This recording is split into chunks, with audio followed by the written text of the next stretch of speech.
Today I'm making pan de elote. Pan de elote is a sweet corn cake made in Mexico.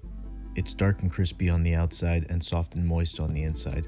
Traditionally, pan de elote is made from raw white Mexican corn and cooked in a lidded cast iron pan covered in embers. To keep things simple, I'm just using canned sweet corn. This is a super simple cake recipe. You pretty much just mix everything in a blender, then cook it.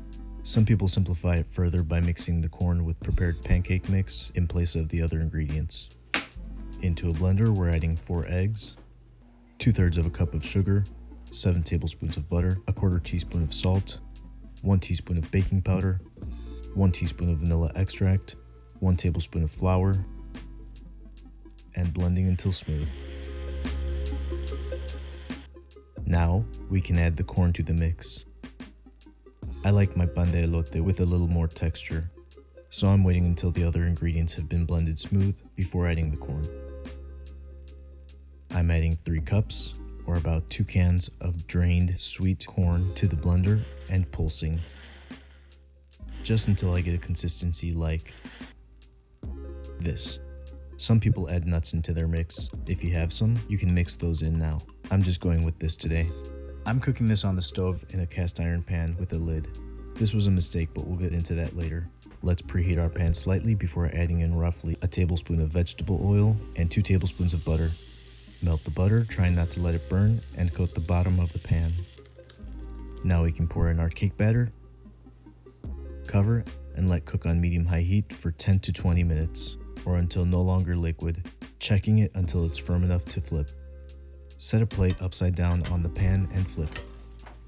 If you lose some cake on the bottom, just peel it off and stick it back on. But you can always pick it up, and if you're alone in the kitchen, who is going to see? Nobody's gonna know. Then, slide it back into the pan and cook another 10 minutes.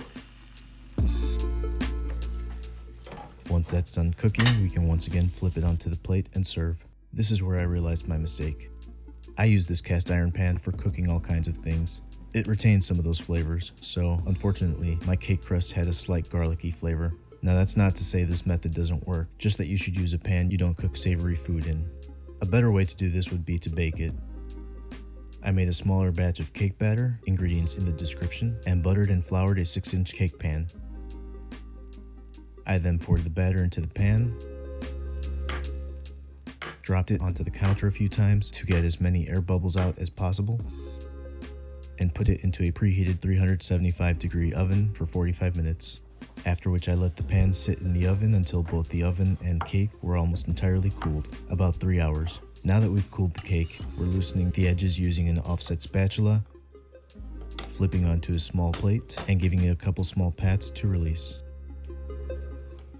before finally flipping it back over onto its serving dish. Now you can slice this up like a cake and enjoy it on its own, or you can take it up a notch and serve it with vanilla ice cream, hit it with some dulce de leche or caramel, and enjoy.